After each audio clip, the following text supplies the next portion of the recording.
uno por cada 2.000 habitantes, aunque en algunas bibliografías lo refieren de uno de cada 3.000 a 5.000 habitantes.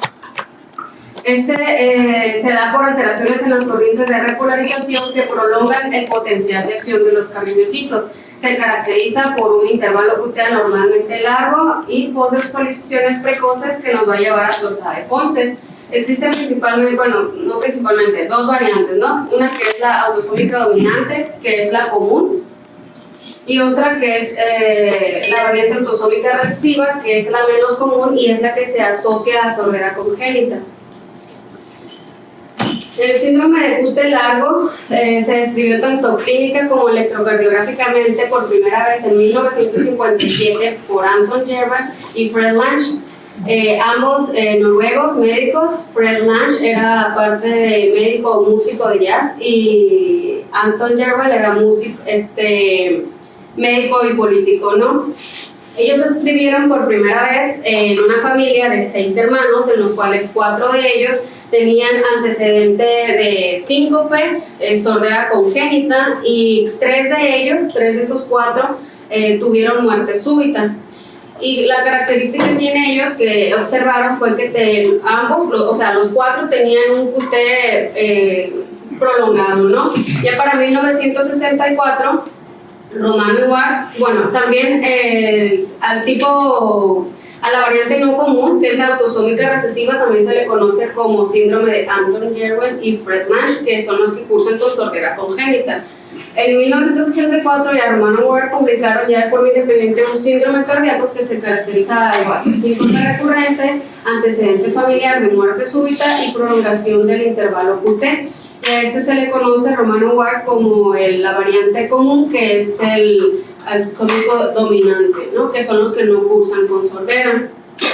Ya para 1995 se describieron los principales genes asociados con este síndrome de QT largo y hasta la fecha se llevan más de 12 genes distintos. El cuadro clínico es muy variable, puede ir desde el paciente totalmente asintomático, presentar síncope recurrente, que ya lo miramos en la clase pasada, que era una de las causas de síncope, sobre todo el síncope cardíaco que teníamos que descartar en estos pacientes.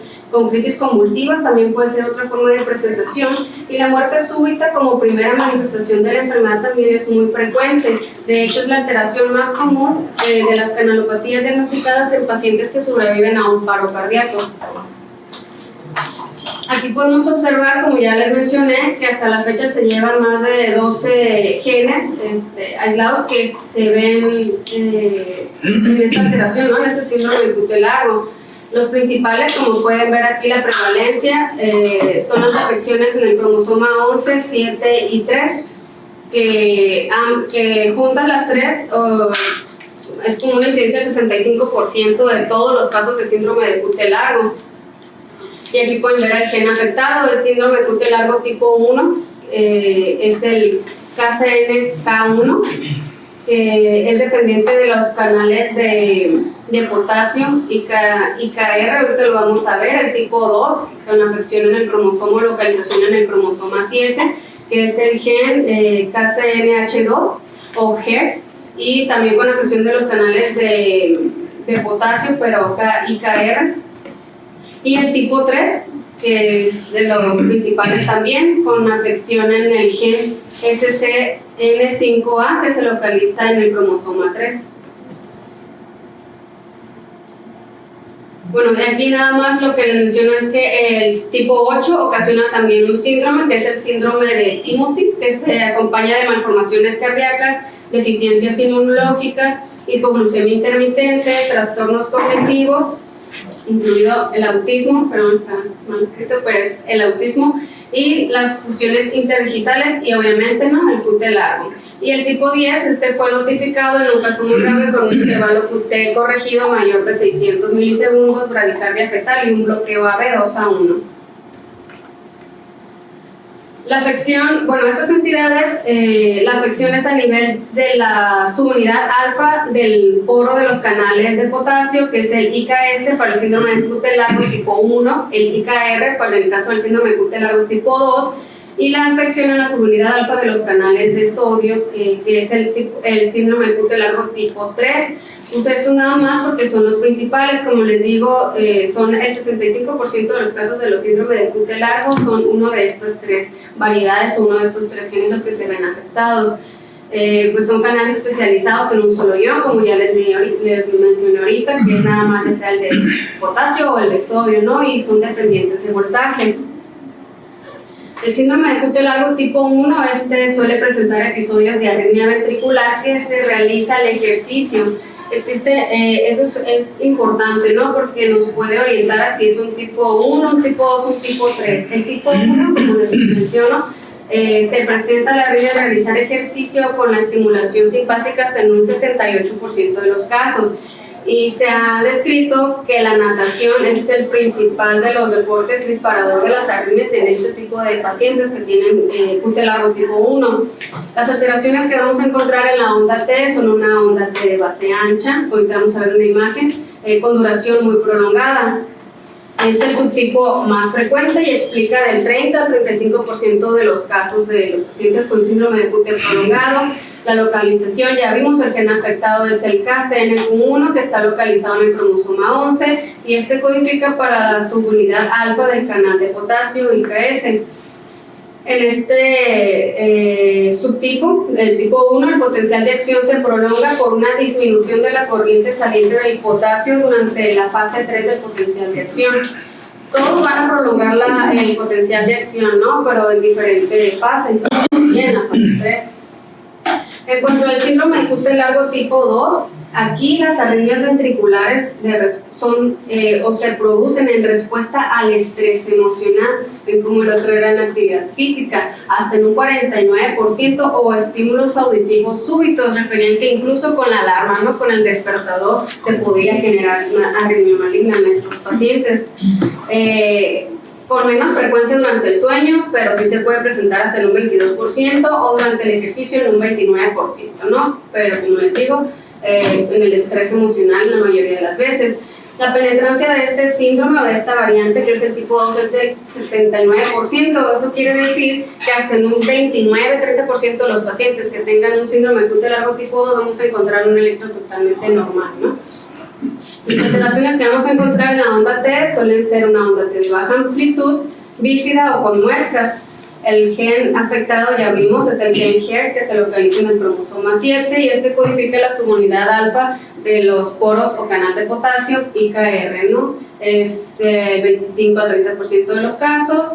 Y aquí la disminución de estos canales disminuye la corriente saliente igual de potasio durante la fase 3 del potencial de acción.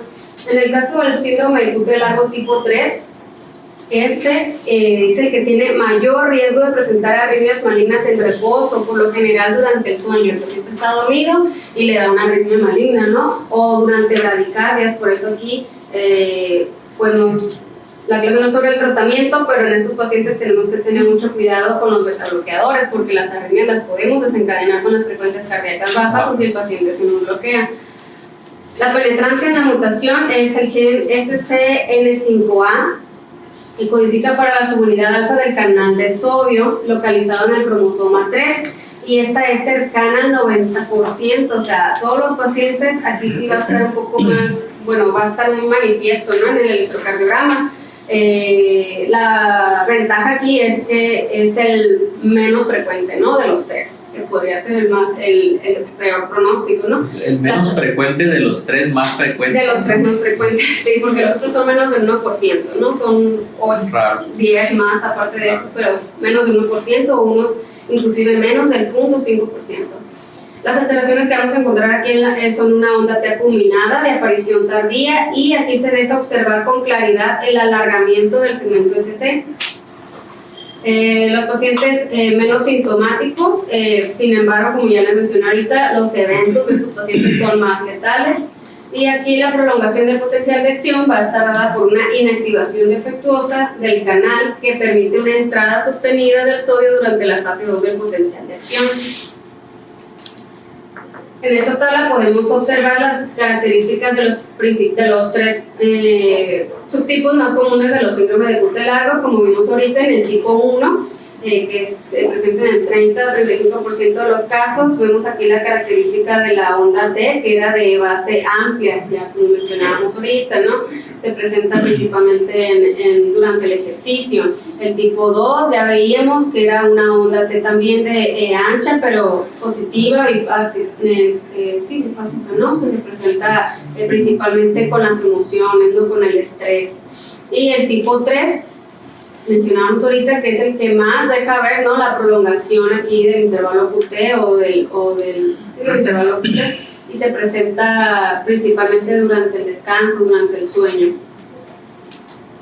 Aquí ya podemos observarlo como lo veríamos en un electrocardiograma, ¿no? Vemos que el cromosoma 3 está afectado en el síndrome de QT largo tipo 3.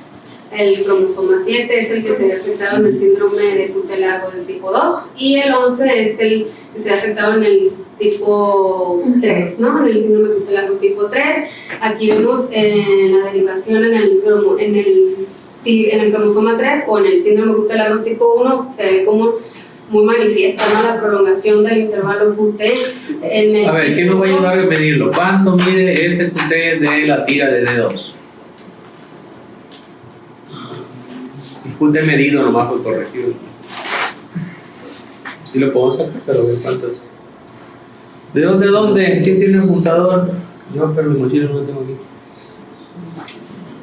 Hágale, doctor Félix, ¿cuánto mide el QT? 640 milisegundos.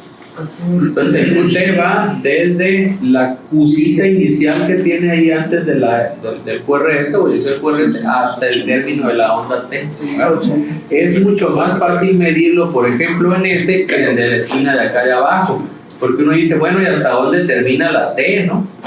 Entonces, de cualquier manera, en el QT anda arriba de 400, ¿qué? No, como 520, una cosa así. Entonces, es importante, sobre todo para ustedes como cardiólogos y para ustedes como internistas, que todos los chochos que les dejen prolonguen el QT, sobre todo cuando estén dando 2 puntos, tomarle un electro para ver hasta qué tanto se les prolongó. ¿Por qué? Porque son fármacos a veces tan simples como darle, no sé, cisaprida y inolonas, ¿no? Y a veces el paciente se muere. Ay, se murió. Te dio un infarto. No mames, hizo una arritmia ventricular. De hecho, que menciono, ¿no? Los fármacos que prolongan el intervalo QT, algunos antihistamínicos, algunos antibióticos, amantadina, claritromicina, la cloroquina, la eritromicina, el moxifloxacino, la pentamidina, el trimestoprim con sulfametoxazol, algunos antineoplásicos como el tamoxifeno y algunos antiarrítmicos también, ¿no? Que son la quinidina, el sotalol, la procainamida, la miodarona, el pretilio, isofenamida, flecainida y butilida, como pueden ver son varios, ¿no? Los agentes antiepilépticos como Probucol, también bloqueadores de los canales de calcio, diuréticos, la cisaprida, como mencionó ahorita el doctor, y la fludrocortisona, la vasopresina, algunos antidepresivos también pueden prolongar el QT, la mitriptilina, clomipramina, imipramina, que también nos dan y antipsicóticos. Son muchos, ¿no? Entonces, ¿qué tan seguido vemos pacientes que toman por lo menos 2 o 3 de esos al mismo tiempo? Una bola, paciente. Y no nos molestamos a veces por tomarles un electro, ¿no? Sobre todo cuando el tratamiento es crónico de depresión y FA, y le dimos amiodarona. Pero tiene infección de vías urinarias, le dimos cipro. Claro. De hecho, Biskin y colaboradores hicieron un estudio multicéntrico en el que vieron que menos del 40% de los médicos no cardiólogos sabía sacar bien el intervalo QT, menos del 50% de los cardiólogos y más del 80% de los arritmiólogos podían sacar correctamente este intervalo, ¿no? Entonces, ¿cuánto es lo normal del intervalo QT? En una bibliografía menciona que se mide desde el inicio, pues ya lo mencionó el doctor, ¿no? Del inicio de la onda Q hasta el final de la onda T. Ahorita vamos a ver los valores, ¿no? Siempre utilizamos el QT corregido para la frecuencia cardíaca, que es la fórmula de base. Y Es muy aconsejable también, nos aconsejan, mejor dicho, realizar la medición manual y no utilizar las calculadoras que usamos en o lo que viene marcado el electrón, que es lo imprime solito. Sí, correcto. El intervalo es muy dinámico y sus valores dependen de varios factores, ¿no? Dentro de la edad, si es mujer, si es hombre, la frecuencia cardíaca. Pero sí sé que en los varones un intervalo QT corregido mayor o igual a 440 milisegundos ya se toma como un valor anormal, y en el caso de las mujeres un valor igual o mayor a 460 milisegundos. Estos son los criterios de Schwartz para el diagnóstico del síndrome de QT largo. Toma en cuenta criterios o puntos electrocardiográficos, historia clínica y antecedente familiar. Un QT corregido en milisegundos mayor o igual a 480 milisegundos le da una puntuación de 3. Entre 460 y 479 le da 2 puntos. Y entre 450 y 459 en varones obtienen 1 punto. Y así, por ejemplo, si tienen ya un episodio de torsada de Ponte, si tienen onda T alternante, onda T con muescas en 3 derivaciones, como ya vimos en la imagen previa, también obtienen 1 puntaje. La frecuencia cardíaca baja para la edad, obtienen 0.5 puntos. En la historia clínica es muy importante abordar o indagar sobre la presencia de síncope, ya lo mirábamos también en la clase pasada.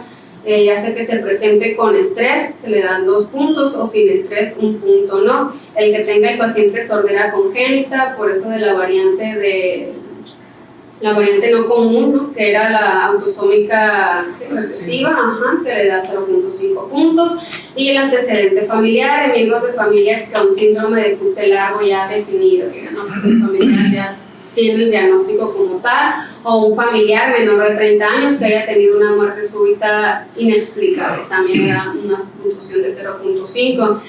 1 punto nos da una baja probabilidad de que el paciente tenga un síndrome de QT largo. Una puntuación de 2 a 3 nos da una probabilidad intermedia, y una puntuación por arriba de 4 ya nos da una probabilidad alta de que nuestro paciente pueda tener un síndrome de QT largo.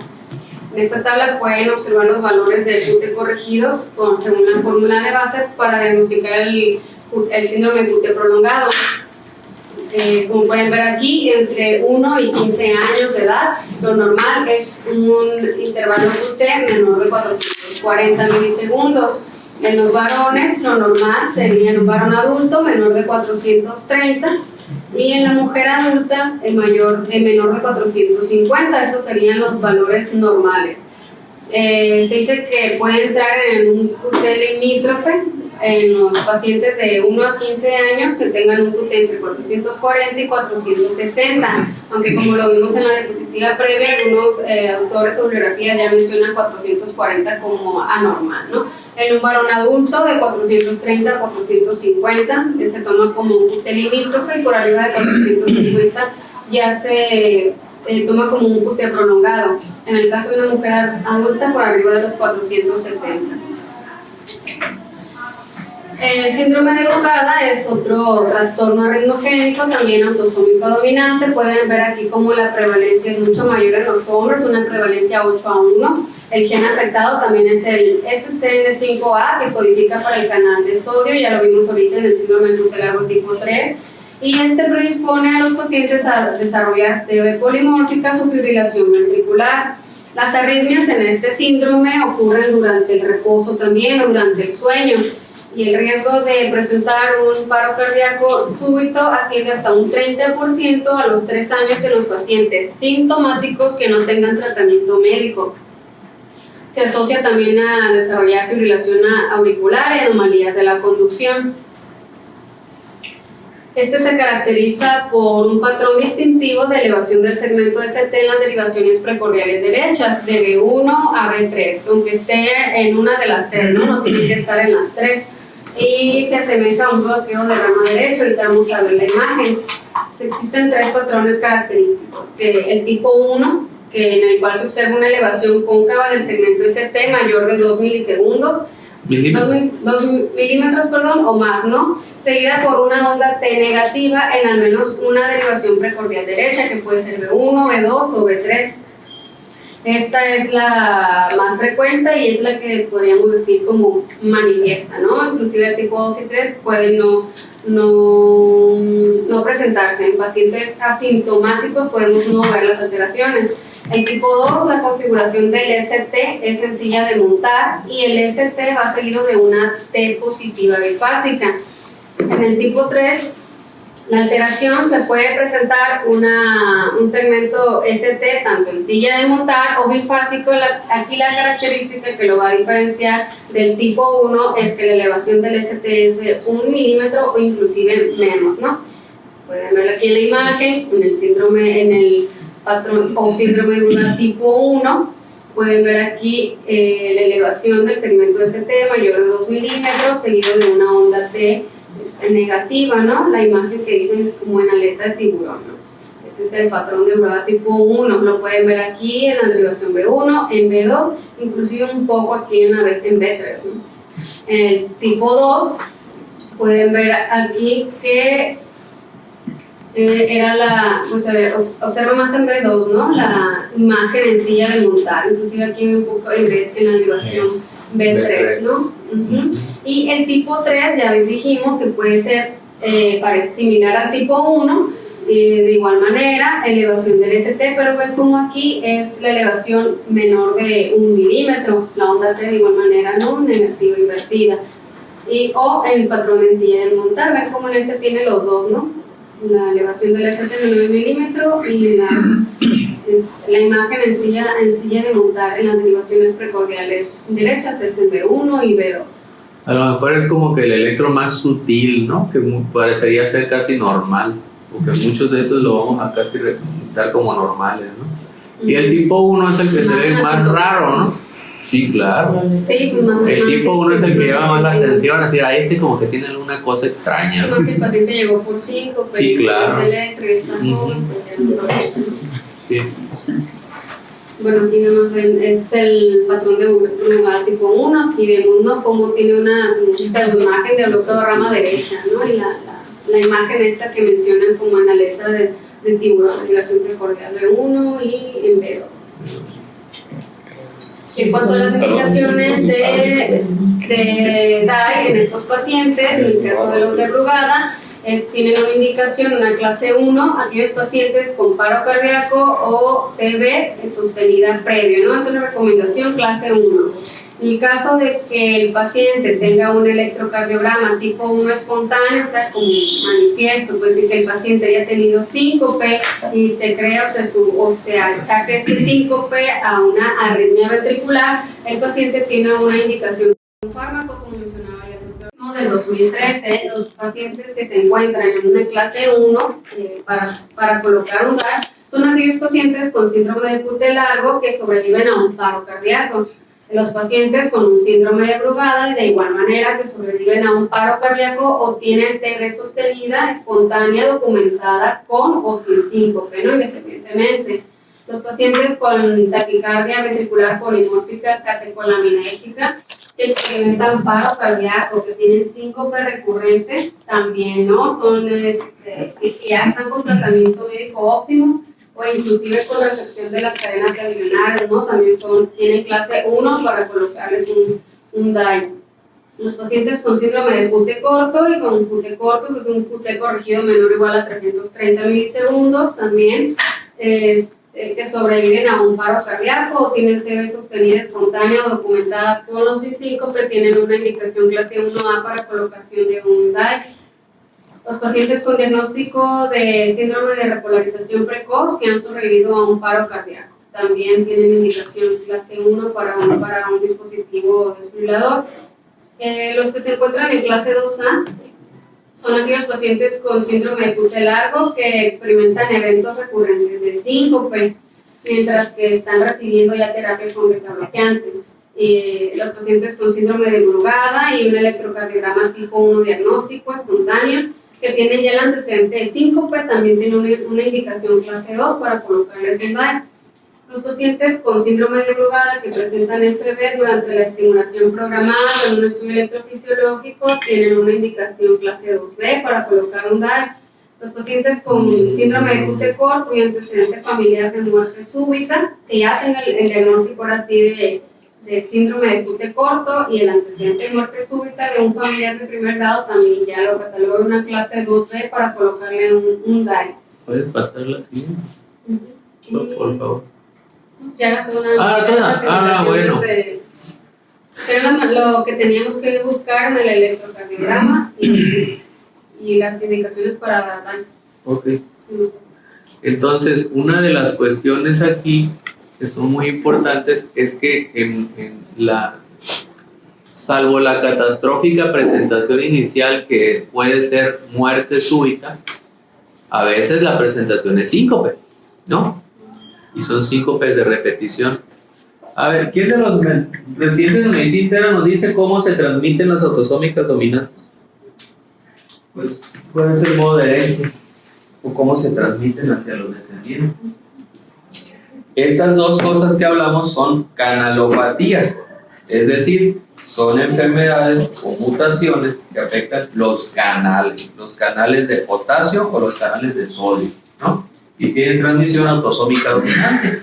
Las enfermedades que ocupan de la alteración en dos genes proporcionados por la línea materna y la línea paterna. Cuando una enfermedad es dominante, con que una de las partes o que se ha afectado uno de los dos padres de los genes puede manifestarse. Ajá. No es necesario que tenga sea dominante, pues. Exacto, entonces en este caso el antecedente de tener historia familiar de muerte súbita pues te apoya fuertemente que el paciente pueda tener una de estas enfermedades. ¿Por qué? Porque en algunas condiciones pues podrá que no le tocó suerte y no tener síntomas, pero puede ser que en el 50% de los casos que sí exprese la enfermedad y que tenga eventos recurrentes de síncope o se muera, y él va a heredar también el padecimiento a sus hijos. Entonces es muy importante la situación de investigar la historia familiar de fallecimientos en pacientes de temprana edad o pacientes jóvenes. Tenemos a veces en México, y no nada más en México, la mala costumbre de decir que todo mundo que hace muerte súbita es por infarto. Pero si luego les digo, el paciente andaba jugando fútbol y tiene 19 años y en su vida había fumado y se murió súbitamente, le dio un infarto. Vale, entonces nosotros debemos entender en que de cierta manera está mal usado el término de infarto miocárdico, porque ciertamente es una causa de muerte súbita, pero eso hace que subestimemos la incidencia de canalopatías. ¿Por qué? Porque a todo mundo epidemiológicamente sale como infartado, pero muchos de ellos obviamente no van a hacerlo, ¿verdad? Entonces, pensamos entonces que las canalopatías son cosas rarísimas y la verdad es que no tanto. ¿Por qué? Porque muchos de esos pacientes jóvenes que no tienen una historia cardiovascular previa y que tienen muerte súbita van a ser por esto. Ahora bien, ¿cómo ustedes lo notaron si la enfermedad es una mutación genética que hace que un canal de potasio o de sodio trabaje mal, o trabaje demasiado lento, o trabaje demasiado rápido? Pues no es algo como un resfriado que se le quita a los 2 meses, no va a vivir con él toda la vida. Algunos de ellos, de acuerdo a la penetrancia y demás, podrán expresar síntomas, y habrá otros que no. A lo mejor tuvieron un QT largo toda la vida y nunca les dio una muerte súbita hasta que se volcaron y se murieron por la volcadura.